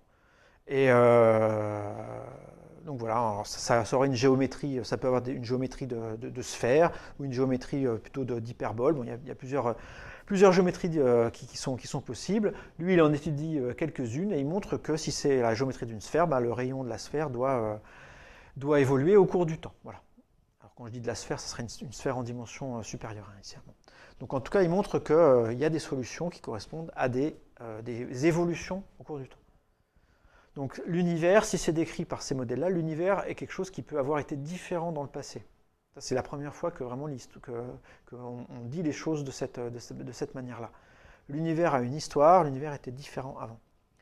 Et ça pose aussi des questions parce qu'il montre, dans ces équations-là, il s'aperçoit qu'il y a des singularités, c'est-à-dire des quantités qui tendent vers 0 ou vers l'infini, et en particulier le rayon de l'univers peut tendre vers 0 quand on remonte dans le passé. Et donc il y a une sorte de début. Et donc l'univers a un âge. Et alors ça passe très mal, hein, à l'époque, encore aujourd'hui, mais voilà, dire l'univers, en gros, l'univers a été créé avec une majuscule, pour le faire plus, l'univers a été créé il y a 15 milliards d'années, c'est super bizarre comme phrase. Hein. Donc aujourd'hui, on arrive à le dire en prenant des pincettes puis en expliquant ce que ça veut dire, et encore, mais à l'époque, non, il y a des gens qui pensaient que c'était carrément n'importe quoi. Bon. Donc la création, alors je vais peut-être l'expliciter, hein, le création, quand je dis une majuscule, c'est la création divine. Hein, c'est ça, les gens avaient peur que Dieu vienne mettre son nez là-dedans. Alors cet article-là est publié dans la revue allemande de l'époque. Einstein réagit rapidement et donc publie très très rapidement une petite note dans le même journal en disant il y a une erreur de calcul, il s'est planté à tel endroit. Bon, alors Friedman vérifie, il pense qu'il n'y a pas d'erreur, donc il écrit à Einstein pour l'expliquer, lui expliquer mieux du coup son calcul. Parce que si Einstein pensait qu'il y avait une erreur, c'est que probablement il y avait un truc de mal expliqué du coup. Donc il écrit à Einstein. Mais Einstein, quand tu arrives la lettre, est pas là. Et il n'y a pas de mail à l'époque. Donc si on vous écrit à votre bureau et que vous êtes parti pendant 6 mois, bah, vous ne voyez pas la lettre. Et effectivement, Einstein est parti à ce moment-là en France, puis au Japon. Il a eu le prix Nobel entre-temps, qu'il n'est pas allé chercher parce qu'il n'était pas là. Il est revenu en passant par la Palestine, la France, l'Espagne, paf. Et il revient simplement en 1923. Sauf qu'en 1923, donc, il a 6 mois de courrier en retard. Et il doit partir 2 semaines plus tard parce qu'il est invité en Hollande pour aller faire je ne sais pas quoi. Et donc c'est vraiment milieu 1923 qu'il peut prendre le temps de répondre à Friedman. Et voilà. Et en fait, effectivement, Friedman n'avait pas fait d'erreur de calcul. Et voilà, là, donc Einstein écrit une note dans la revue cette fois-ci et il publie la chose suivante. Il dit, donc publiquement, dans une note antérieure, j'ai critiqué le travail susmentionné. Mais comme je m'en suis convaincu à l'instigation de M. Krugtopf, ça c'était un pote à eux, et grâce à une lettre de M. Friedman, mon objection était fondée sur une erreur de calcul, donc celle d'Einstein du coup. Je tiens les résultats de M. Friedman pour justes et éclairants. Ils montrent que les équations du champ admettent pour la structure de l'espace à symétrie centrale, en plus des solutions statiques, des solutions dynamiques. Ça c'est ce qu'il publie. Et en fait, si on va voir le brouillon, il a écrit autre chose. Des solutions dynamiques auxquelles il est à peine possible d'attribuer une signification physique. Donc Einstein est d'accord sur les maths, mais il n'y croit pas un instant à ce truc d'univers dynamique. Quoi, hein. C'est vraiment pas du tout. Il n'y croit pas et donc il n'écrit pas explicitement finalement dans le truc publié, mais il y aura d'autres occasions où il va s'exprimer et dire que non, ça va pas, c'est pas de la bonne physique. Donc Friedman, mathématiquement, montre que l'univers peut être décrit par quelque chose qui évolue dans le temps. Des gens, dont Einstein, pensent que c'est pas... Oui, certes, mathématiquement, oui, mais en vérité, non. Deuxième personne qui va jouer un rôle important, Georges Lemaître. Alors lui, il est aussi très intéressant comme personnage, donc non pas parce qu'il est belge, ce qui est déjà en soi un truc intéressant, donc physicien belge, mais il est surtout connu, enfin il est connu pour plein de trucs, mais une de ses caractéristiques c'est qu'il était prêtre en fait, on l'appelle l'abbé Lemaître assez souvent, et donc en 1923 il était ordonné prêtre. Et du coup, donc il va faire de la cosmologie, et il y a toujours un peu la tentation du coup de prêter à Lemaître des intentions autres que celles de la science, en disant ouais mais alors il va nous parler de création, il est prêtre, donc bon, la Genèse et tout ça, quoi. Et alors, c'est ça que je voulais vous montrer. Du coup, pour ça, je vous conseille un autre bouquin de Helge Krag, qui s'appelle Masters of the Universe, qui est un bouquin qui est vraiment fabuleux.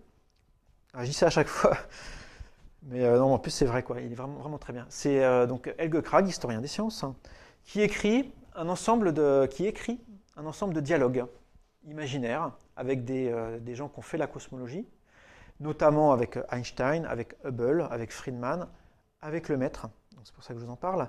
Et en fait, donc, il se défend de faire. C'est pas un roman de gare, quoi. C'est vraiment, il écrit des dialogues en prenant en compte, ses interviews, en fait. Hein. C'est un gars qui va interviewer plein de savants et il prend en compte tout ce qu'on sait sur ce que pensaient les gens, sur ce que un tel pensait de la théorie de l'autre, etc. Et donc, il reconstruit tout ce savoir qu'on a sur les relations entre les gens par des interviews. Donc c'est vraiment un travail, hein, c'est une construction, et c'est un travail d'histoire des sciences du coup, mais ça se lit très bien et c'est très vivant, et en particulier donc la partie sur Lemaître, elle est vraiment éclairante à ça, parce que du coup le gars qui l'interviewe lui pose la question, bah, vous êtes curé, vous êtes prêtre, vous nous parlez de création, et effectivement non, Lemaître il faisait vraiment très bien la part des choses, à tel point qu'à un moment...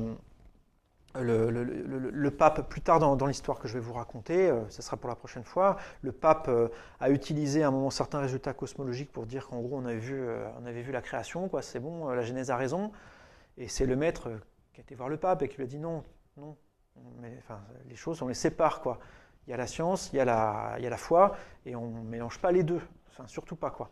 Donc voilà, on peut pas trop soupçonner Lemaître de s'être laissé influencer trop par le fait qu'il était prêtre. Bref. En 1923, il part aussi étudier à Cambridge. Il étudie avec Eddington, le gars, le célèbre astronome britannique, là, celui qui avait découvert, enfin, celui qui avait mesuré la déviation des rayons lumineux, qui avait prouvé Einstein en gros. En 1924, il va étudier à Harvard avec Shapley, le gars dont on a parlé tout à l'heure là. Il passe aussi au MIT, donc il rencontre Hubble, et Slipher, celui qui avait mesuré les décalages des raies spectrales. Donc vous voyez qu'il a vu du monde, hein. Et en particulier, il connaît les théories de tous ces gens-là. Il est bien au courant de ce qui se passe aux États-Unis à l'époque dans le domaine de l'astronomie observationnelle. En 1925, il revient en Belgique et donc il est très intéressé par la cosmologie et du coup il s'y met. Alors il ne connaît pas les travaux de Friedman dont j'ai parlé tout à l'heure et lui de son côté, il reprend l'univers de De Sitter, là celui qui était statique mais avec des décalages vers le rouge et en fait il s'aperçoit qu'en réécrivant en reformulant le problème de manière différente, il s'aperçoit que l'univers de De Sitter, ça peut aussi être vu comme un univers en fait dynamique, dans lequel effectivement les objets sont en train de se déplacer. Le truc, c'est qu'en relativité générale, dire qu'un objet est statique ou mobile, c'est vraiment quelque chose de délicat. Selon le point de vue, en fait, les objets peuvent être en train de se déplacer ou pas. Bon. Donc, il reformule l'univers de De Sitter et il montre qu'effectivement, ça peut décrire un univers qui est en train d'être dynamique et dans lequel il y a une relation linéaire entre le décalage vers le rouge, j'ai mis redshift d'ici, ça veut dire décalage vers le rouge, et la distance. Et en fait, il fait même mieux que ça, parce que le maître, il a, je ne sais pas si j'ai mis en transparent après, oui. Okay. Donc le maître, il a accès à des mesures en fait de distance et de redshift. En fait, il trouve la loi de Hubble avant Hubble en fait. Hein. C'est le transparent qui est juste après. Mais juste pour en terminer avec sa façon de voir l'univers, en 1927, il fait une étude systématique des solutions dynamiques. Donc là, il en avait trouvé une. Et là, il fait vraiment, il recherche la solution la plus générale possible. Il en trouve tout un tas. Voilà. Il ne mentionne pas Friedman. Et la raison ici, elle est probablement pas, c'est pas qu'il veut pas, c'est qu'il parle que le français en fait. Donc il n'a pas accès aux publications dans d'autres langues, dans les revues internationales. Mais donc en 1927, Georges Lemaître, effectivement, dispose de modèles d'univers qui sont dynamiques et dans lesquels on a une relation linéaire entre redshift et distance. Et du coup, en 1927, il écrit ça. Utilisant les 42 nébuleuses extragalactiques figurant dans les listes de Hubble et Stromberg, et tenant compte de la vitesse propre du Soleil, on trouve une distance moyenne de 0,95 millions de parsecs à une vitesse radiale de 600 km par seconde, soit 625 km par seconde à 10 puissance 6 parsecs. Et ce qu'il est en train d'écrire ici, c'est ça. Alors, il y avait du texte avant-après, mais voilà, les vitesses ou les décalages vers le rouge sont proportionnels à la distance, et le nombre qui est ici, là, le 625, c'est la constante, là. Donc c'est la constante de Hubble, ce qu'on appelle après constante de Hubble. Vous vous rappelez, c'était 550 en gros pour Hubble, lui il trouve 625, bon, mais voilà, il trouve à peu près la même chose. Et donc 2 ans avant Hubble, en fait, le maître avait écrit tout ça, hein. C'était publié, c'était, voilà. Donc ça n'a pas été retenu. L'histoire, elle est aussi ici un petit peu compliquée, mais bon, il a écrit en français déjà, donc c'est très peu accessible. Ça a été traduit, son article a été traduit en anglais, mais ce passage-là a sauté en fait au montage. Ça n'a pas été dans la partie anglaise. Donc tous les gens qui ont eu accès à la version anglaise de l'article n'ont pas lu ça en fait. Mais donc voilà, Georges Lemaître, il a quand même trouvé ça 2 ans avant Hubble. Du coup, il en parle autour de lui, notamment il rencontre Einstein au congrès de Solvay en 1927. Et voilà, donc ça c'est ce que raconte Lemaître lui-même. En se promenant dans les allées du parc Léopold, Einstein me parla d'un article peu remarqué que j'avais écrit l'année précédente sur l'expansion de l'univers et qu'un ami lui avait fait lire. Après quelques remarques techniques favorables, il conclut en me disant que du point de vue de physique, cela lui paraissait abominable. Voilà.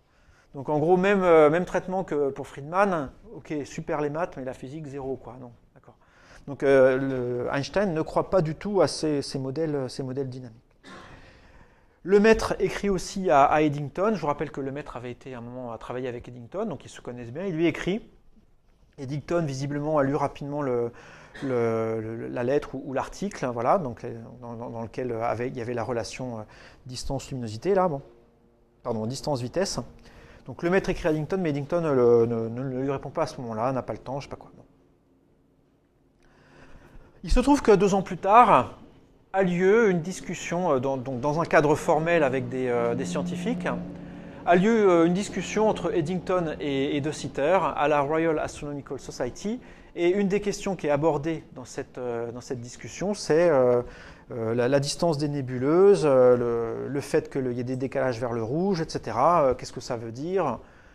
Et là, le maître, donc il lit les comptes rendus de cette discussion et il reconnaît des problèmes que lui a déjà résolus en fait. Donc en gros, il écrit à Eddington, il dit mais moi je vous ai écrit là il y a 3 ans sur ça et en fait j'ai la solution à votre problème, elle est dans votre tiroir quoi probablement. Donc Eddington effectivement ressort le papier du tiroir, le lit et ah ouais effectivement tout est là quoi. Donc il était passé à côté 3 ans plus tôt, mais effectivement c'est là. Et donc les travaux de Lemaitre sont reconnus à partir de ce moment-là et Eddington effectivement fait savoir à tout le monde que c'est effectivement le maître avait trouvé beaucoup de choses. Hein. En particulier De Sitter qui lui pensait avoir découvert certaines propriétés des univers dynamiques. Et ben, il voit les travaux de le maître et il ne fait pas de difficulté. Il dit oui, bah, effectivement le maître il l'a fait avant moi, il n'y a pas de problème. Donc voilà. Alors, quand je dis les travaux de Lemaitre sont reconnus, pas tous. Hein. L'aspect relation entre décalage vers le rouge et distance, là, la loi de Hubble, entre guillemets, ça non, c'est à Hubble que ça sera attribué. Je laisse passer la tondeuse, juste 10 secondes. Bon, on va profiter de ce que la tondeuse est en train de passer pour aborder un point que j'ai pour l'instant laissé de côté. Je n'ai pas encore parlé d'expansion de l'univers. J'ai parlé de loi de Hubble. Et je n'ai pas encore associé ça du tout au fait qu'on puisse concevoir que l'univers est en expansion. Et alors du coup, la question se pose vraiment de savoir qui a découvert l'expansion de l'univers. J'ai mentionné tout à l'heure que ce n'était pas vraiment Hubble, j'y reviendrai tout de suite après. Alors voici quelques suspects, quelques personnes à qui on attribue parfois ou souvent la découverte de l'expansion de l'univers. Einstein, Friedman, Lemaitre, Hubble. Et je vais m'appuyer pour la discussion ici sur un article de Helge Krag et Robert Smith qui date de 2003 et qui s'appelle Who Discovered the Expanding Universe. Donc c'est un article qui est entièrement consacré à cette question, celle que je viens de définir. Au passage, cet article il est gratuitement accessible à l'adresse internet qui est indiquée ici là. Donc n'hésitez pas à aller le télécharger et à le lire entièrement, il est vraiment vraiment intéressant. Donc voilà à quoi ressemble l'article. Et je voudrais qu'on lise ensemble un des morceaux qui est dans l'introduction je voudrais qu'on lise ensemble une des parties de l'introduction qui définit vraiment clairement l'objectif de cet article. Et donc voilà, les auteurs disent, comme nous allons en discuter, on ne peut pas vraiment donner à Hubble le crédit de la découverte de l'univers en expansion. Une formulation beaucoup plus raisonnable a été proposée récemment par Stephen Brush qui dit: on pourrait dire que Hubble a découvert l'univers en expansion dans le même sens que Max Planck aurait découvert le quantum. En fait, il a établi une formule empirique qui semblait impliquer la théorie et en effet qui a permis aux autres de l'adopter. Et même parfois, plus tard, de supposer qu'il l'avait adopté lui-même. Pourtant, il s'est toujours retenu d'explicitement formuler ça comme une proposition vraie à propos du monde, à propos de l'univers, et même à quelques occasions, il a suggéré qu'elle pouvait être fausse. Donc voilà, Hubble, donc la dernière phrase, elle est assez forte. Hein. Hubble, donc, à plusieurs reprises, aurait dit que c'est faux de dire que l'univers est en expansion. Et alors voilà le but du papier tel qu'il le décrive. Donc, le but de cet article n'est pas en premier lieu de discréditer Hubble, ni de discuter de priorité, mais plutôt de problématiser la notion entière de découverte de l'univers en expansion. Est-il raisonnable de se demander qui a fait cette découverte, pour commencer, et quand? L'expansion de l'univers a été reconnue comme un fait, mais peut-on la décrire comme une découverte? Si c'est le cas, à qui faut-il accorder le crédit, et pourquoi? Comme nous allons le voir, ces questions sont loin d'être simples. Il est communément accepté parmi les historiens et les philosophes des sciences que la plupart des découvertes ne peuvent pas être nettement localisées dans l'espace et dans le temps.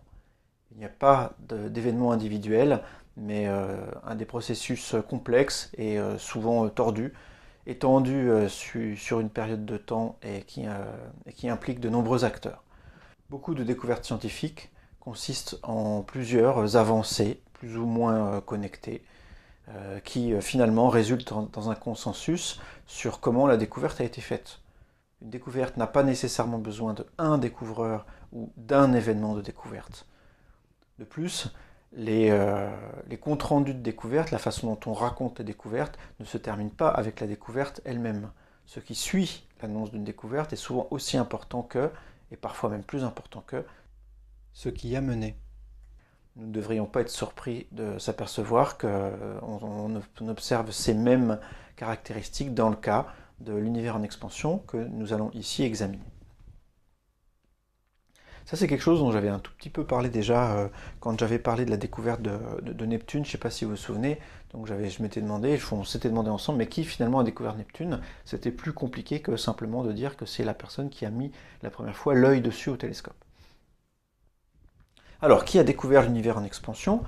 Quand on demande comme ça aux gens qui connaissent pas forcément très bien l'histoire de la cosmologie, une réponse qui vient assez facilement à l'esprit, c'est Einstein. Est-ce que c'est Einstein qui a découvert l'univers en expansion?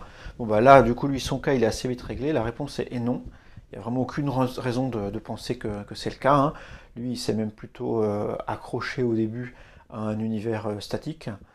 Il a fini par accepter l'univers en expansion, mais ça a été avec un peu de réticence, et c'est certainement pas lui qui a découvert, ni même avancé l'idée. Alors le cas de Friedman est un petit peu plus difficile, parce que Friedman, effectivement, lui a exhibé un univers dynamique de ces équations, un univers dont la structure dépendait du temps, donc on peut dire que ça peut être un univers en expansion. Alors en fait, lui, son intérêt, il était assez mathématique, et il prétendait pas vraiment décrire l'univers dans lequel on vit nous. Donc il cherchait des solutions des équations d'Einstein, certaines étaient en expansion, certes, mais le fait de savoir si ça concernait notre univers ou pas était assez secondaire pour lui. Il écrit même explicitement en 1922, dans un de ses articles, l'objectif de cette note est de montrer la possibilité d'un monde dans lequel la courbure de l'espace est indépendante des trois coordonnées d'espace, mais dépendant du temps. Donc, il dit la possibilité d'un monde, pas de montrer que le monde dans lequel on vit est. En plus, d'après Fock, quelqu'un qui l'a connu, Friedman aurait dit plus d'une fois que sa tâche était d'indiquer les solutions possibles des équations d'Einstein, et qu'alors les physiciens pourraient faire ce qu'ils veulent de ces solutions. Mais à la limite, Friedman, lui, ce ne serait pas son problème. Donc non, c'est pas Friedman non plus qui a découvert l'expansion de l'univers. Lemaître, alors on se rapproche un petit peu dans le cas de Lemaître, parce que effectivement, dans ses investigations théoriques, Lemaître est amené à déduire des modèles théoriques qu'on peut avoir une relation de proportionnalité entre la vitesse des nébuleuses et leur distance.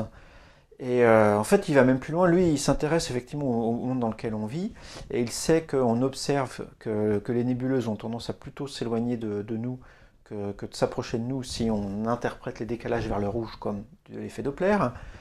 Et alors, ce qu'il fait, c'est que donc, muni de cette prédiction théorique que V est proportionnel à R, il calcule la constante de proportionnalité grâce aux observations en prenant la valeur, en gros, la valeur moyenne des vitesses, la valeur moyenne de R, et avec ces valeurs moyennes, il calcule le coefficient de proportionnalité, qu'on appellera plutôt la constante de Hubble. Mais en fait, le point, c'est qu'il n'a pas les moyens de vérifier explicitement que V et R sont proportionnels. Il peut calculer K s'il suppose que c'est le cas, mais il ne va pas voir dans les observations si V est proportionnel à R, il n'a simplement pas les données observationnelles pour ça. Du coup, sa découverte de l'expansion de l'univers, elle est plutôt théorique.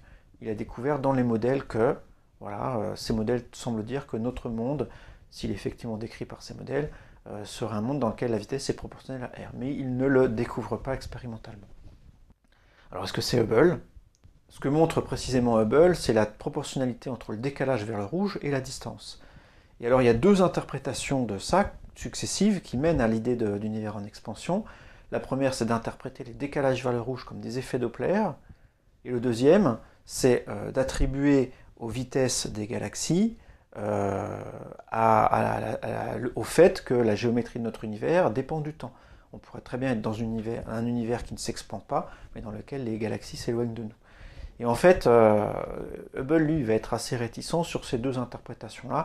Déjà, le fait d'interpréter les décalages vers le rouge comme par l'effet Doppler, donc comme le fait que les galaxies s'éloignent, ça, il va l'accepter du bout des lèvres, il va même parfois le mettre en doute, et il reste en tout cas explicitement méfiant, très méfiant sur l'interprétation en termes de vitesse de récession de ces décalages vers le rouge. Donc en fait, c'est pas Hubble non plus qui a découvert l'expansion de l'univers. Et d'ailleurs, il le revendique à aucun moment. Lui, il insiste toujours sur le fait qu'il a découvert la proportionnalité entre le décalage vers le rouge et la distance des galaxies. Et alors, si on veut conclure cet épisode-là, qui finalement a découvert l'expansion de l'univers, c'est une découverte collective qui met en jeu plusieurs personnes, comme c'était dit tout à l'heure dans le petit texte d'introduction de l'article que j'ai cité, dont les noms qui ressortent, c'est quand même Lemaître et Hubble, l'un pour une découverte plutôt théorique, l'autre pour une découverte plutôt expérimentale, et c'est simplement en mettant ces deux éléments-là ensemble qu'on peut parler de découverte de l'expansion. En fait, quelqu'un qui va faire le travail de mettre ça ensemble, qui va jouer un grand rôle là-dedans, c'est Eddington. Et en ce sens, donc les auteurs de l'article dont je viens de parler disent que Eddington peut aussi être considéré comme un des découvreurs finalement de l'expansion de l'univers, parce qu'il a su mettre ensemble le côté théorique et le côté expérimental. Bon, en tout état de cause, à partir des années 1930, l'idée d'expansion de l'univers est bien ancrée dans la cosmologie, elle est acceptée. Vous pourrez trouver dans l'article que je viens de citer un autre point, mais que je ne vais pas aborder ici. Il est discuté l'évolution au cours du temps du crédit qui est donné à Hubble. On parle aujourd'hui de loi de Hubble, pour parler d'expansion de l'univers, on parle de constante de Hubble. On a parlé pendant assez longtemps de loi de Humason-Hubble, parce que je vous rappelle que son assistant Humason a joué un rôle aussi. Et voilà, l'article montre comment est-ce que d'un crédit qui a été partagé entre plusieurs acteurs, on est passé à un crédit quasiment entièrement donné à Hubble. Bon, je m'arrête ici juste pour cette petite parenthèse. Le gars doit avoir fini avec sa tondeuse, donc je reviens au cours de ce que j'étais en train de raconter. Et alors en 1930, il se passe aussi quelque chose d'important. Eddington, toujours le même, il montre que le fameux univers d'Einstein, dans lequel la constante cosmologique contrebalance l'attraction gravitationnelle, c'est instable ça. C'est un équilibre, certes, les forces se compensent, mais dès qu'il y a un petit truc qui va aller de travers, une étoile qui va partir d'un côté, paf, ça va tout déséquilibrer et le machin il va finir par s'effondrer quand même. Donc du coup, le modèle d'Einstein, l'univers d'Einstein, n'est pas du tout... et pas du tout valable en fait, ne peut pas décrire le monde dans lequel on se trouve. Et enfin, 1931, toujours Georges Lemaître, va plus loin. Donc, l'univers étant quelque chose de dynamique avec un rayon qui augmente au cours du temps, ça veut dire que l'univers a une histoire, qu'il n'était pas le même au début, qu'il a peut-être un début. Donc lui aussi réalise ça, qu'il y a la notion de début là. Encore une fois, il ne fait pas la relation avec la création biblique du tout, c'est un début au sens mathématique. En fait, ce début là, pour Lemaître, ça va être l'occasion vraiment d'apporter quelque chose de nouveau, de quelque chose de physiquement nouveau à la cosmologie. Il va vraiment introduire un processus causal. C'est pas juste, voilà, il n'y avait rien, puis d'un coup il y a quelque chose. Il va mettre quelque chose à ce début, il va mettre un atome, ce qu'il appelle un atome primitif. Et en fait, c'est l'entrée en scène de la mécanique quantique dans la cosmologie. C'est le premier vraiment qui fait appel à des notions de mécanique quantique, des idées de mécanique quantique pour les mettre dans la cosmologie. Et lui, il a l'idée que, il fait le raisonnement suivant, si les nébuleuses s'éloignent toutes les unes des autres, ça veut dire qu'avant, tout était plus proche, et on peut s'imaginer qu'avant, tout était collé. Et donc, il imagine qu'effectivement, toute la matière qui est aujourd'hui contenue dans l'univers était, à ce moment-là, au début, tout rassemblé en un seul atome, un gros bloc, voilà, qu'il appelle l'atome primitif. On connaissait à l'époque la radioactivité, la fission nucléaire, elle est dans ces eaux-là aussi. Enfin, on n'avait pas encore découvert la fission, mais on avait l'idée des noyaux en tout cas. Et donc l'idée qu'a Lemaître, c'est on a un atome primitif qui va spontanément se désintégrer, donner des choses plus petites, de plus en plus petites, pour donner finalement les noyaux radioactifs qu'on connaît aujourd'hui. Ces noyaux radioactifs peuvent se condenser pour former les étoiles, et la radioactivité du coup issue de ces noyaux, c'est ça qui alimente les étoiles en énergie. On ne sait pas à l'époque ce que c'est la source d'énergie des étoiles. Voilà, Lemaître propose, c'est cette radioactivité qui est résiduelle de l'atome primitif. Alors, on peut reconnaître là-dedans certains des éléments qui deviendront ensuite le Big Bang. Ceci dit, le Big Bang, c'est autre chose. Ce n'est pas un atome primitif du tout. Voilà. Et ce n'est pas du tout la radioactivité non plus qui est responsable de l'énergie des étoiles. Mais c'est quand même une bonne idée. Et voilà, c'est un raisonnement intelligent. Et si ça vous intéresse, là l'article est ici, il est lui aussi disponible gratuitement sur Internet. Donc sa version française, vous la trouverez sur le site que j'en ai montré plusieurs, la adsapps.harvard.edu. C'est un site bibliographique sur lequel il y a énormément de choses qui sont mises à disposition. Des références d'astro, elles y sont toutes, au moins les références.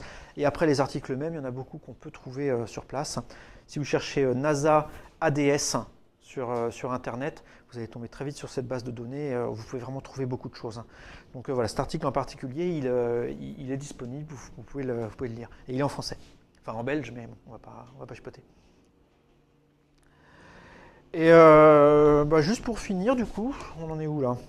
Oh, parfait. Donc, juste 5 minutes. On va le lire en fait, ça. Ça c'est l'article en fait, l'article de Lemaître qui propose une origine quantique au début de l'univers. Donc il fait une page, hein. Ça c'est des notes. Donc je vous propose de le lire ensemble. Donc le titre c'est l'origine du monde du point de vue de la théorie quantique. Et voilà ce que ça dit. Alors c'est une traduction d'un article qui a été publié dans Nature, ça il l'a pas écrit en français. La référence de 31 en français que je vous ai mentionné juste avant, c'est quelque chose qui reprend ces idées-là de façon plus étoffée, mais voilà, ça c'est la traduction de la partie anglaise. C'est parti. Sir Eddington a écrit que, philosophiquement, l'idée d'un commencement de l'ordre actuel du monde lui répugnait. Il me semble que l'état actuel de la théorie des quanta suggère plutôt que le commencement du monde a été très différent de l'ordre actuel du monde. Les deux principes de la thermodynamique peuvent être présentés, du point de vue de la théorie des quanta, de la manière suivante. 1. L'énergie existe en paquets ou quanta distincts et le total en demeure constant. 2. Le nombre de ces quanta augmente sans cesse. Si nous remontons le cours du temps, nous devons trouver toujours moins de quanta, jusqu'à ce que nous trouvions toute l'énergie de l'univers concentrée en un petit nombre, ou même en un seul quantum. Avant de passer à la page suivante, juste quelques remarques. Là, il parle des deux principes de la thermodynamique. Le premier, vous le reconnaissez, conservation de l'énergie. Le deuxième, ça vous semble peut-être bizarre. Ça vous parle d'entropie et tout ça, le deuxième principe. Bon, en fait, c'est relié. Hein. Au niveau quantique, effectivement, une manière de faire diminuer l'entropie, c'est de faire diminuer le nombre de quanta. Donc lui, il interprète cette augmentation de l'entropie en termes de nombre de quanta. Et donc, il dit, voilà. En gros, il dit, si l'entropie augmente tout le temps, ça veut dire qu'avant, elle devait être plus faible, et donc il devait y avoir moins de quanta. Et donc, à un moment donné, il devait y en avoir plus qu'un seul quantum. C'est la phrase finale qui est là. Mais dans les phénomènes atomiques, les notions d'espace et de temps ne sont que des notions statistiques. Elles s'estompent lorsqu'on les applique à des phénomènes qui ne mettent en jeu que quelques quanta. Si le monde a commencé par un quantum unique, les notions d'espace et de temps n'auront absolument plus de signification au commencement même, mais elles acquerront progressivement quelque sens quand le quantum originel se sera divisé en un nombre suffisant de quanta partiels. Si cette suggestion est correcte, le début du monde a eu lieu un peu avant celui de l'espace et du temps. Un tel commencement est sans doute assez éloigné de l'ordre présent de la nature pour ne plus répugner. Il peut être difficile de suivre cette idée en détail, car nous ne sommes pas encore capables de compter les quantas dans tous les cas. Il se peut par exemple qu'un noyau atomique doive être compté comme un seul quantum, dont le poids et le nombre atomique seraient des nombres quantiques internes. Si le développement futur de la théorie des quantas se fait dans ce sens, nous pourrons sans doute concevoir le début du monde sous la forme d'un atome unique, dont le poids atomique est la masse de l'univers entier. Cet atome instable se serait divisé d'une façon analogue au corps radioactif. Alors c'est vraiment intéressant à lire quand on connaît la cosmologie contemporaine, actuelle, parce qu'il y a certaines choses qui ressemblent beaucoup à ce que vous pouvez lire dans certaines théories des théories cosmologiques. Hein. Le fait de la naissance du temps, la naissance de l'espace, quelque chose l'idée que le temps et l'espace peuvent être un événement qui surgit comme ça. C'est quelque chose qu'on rencontre aujourd'hui dans le cadre d'autres théories que celles qui sont là. Une remarque aussi sur le fait qu'il dit aussi qu'aujourd'hui ils ne peuvent pas compter les quantas. Par exemple, il dit voilà, un noyau atomique peut être compté comme un seul quantum dont le poids et le nombre seraient des nombres quantiques internes. Donc ça, c'était juste avant la découverte du neutron en fait. Hein. C'est 1932 la découverte du neutron. Donc peu après qu'il ait écrit ça, on va s'apercevoir qu'en fait les noyaux, on sait exactement comment compter ça. Il y a dedans un certain nombre de protons, un certain nombre de neutrons. Mais quand il a écrit ça, le maître, on ne le savait pas. Et voilà, la toute fin de l'article. Quelques vestiges de ce processus pourraient, selon l'idée de Sir James Jeans, entretenir la chaleur des étoiles jusqu'à ce que nos atomes de faible numéro atomique rendent la vie possible. Il est clair que le quantum initial pourrait ne pas contenir en lui-même le cours entier de l'évolution, mais selon le principe d'incertitude, ceci n'est pas indispensable. Notre monde se comprend aujourd'hui comme un monde où il se passe réellement quelque chose. Il n'est pas nécessaire que l'histoire entière de l'univers ait été inscrite dans le premier quantum, comme une mélodie sur le disque d'un phonogramme. La totalité de la matière dans l'univers doit avoir été présente dès le commencement, mais l'histoire qu'elle nous raconte peut être écrite étape par étape. Ça aussi, c'est vraiment, ça c'est fort. Il se pose la question du déterminisme en fait. Donc on pourrait penser que finalement tout ce qui se passe dans l'univers est lié à ce qui se passait au tout début. En gros, on connaît l'état de ce qui se passait au début, on applique les lois de la physique, puis on sait tout ce qui se passe maintenant. Le fait que je sois en train de vous parler dans cette pièce serait codé quelque part dans cet atome primordial, voilà. Ben, lui dit non, c'est pas le cas. On vit dans un monde quantique. Il se passe tout le temps quelque chose. Et ce quelque chose, c'est le hasard en fait. Toujours des trucs probabilistes qui se passent ou qui se passent pas, voilà. Donc l'atome initial, il n'y avait rien d'écrit dessus, et c'est à cause de l'incertitude quantique, des choses qui arrivent ou qui n'arrivent pas, et on est le résultat de cette histoire. Et c'est intéressant aussi à lire de la part de quelqu'un qui est prêtre. Enfin, c'est aussi, on ne s'attendrait pas forcément à lire exactement ça sous la plume du prêtre, de l'abbé Le Maître. Voilà. Je m'arrête ici pour aujourd'hui. L'histoire va prendre un autre tournant après. En fait, ça va être l'apparition de la physique nucléaire. J'ai commencé juste à l'évoquer un petit peu là. Mais la cosmologie va devenir nucléaire à partir de la Seconde Guerre mondiale, en fait. C'est pas un hasard. Et je reprendrai l'histoire à partir de là la prochaine fois. Okay ?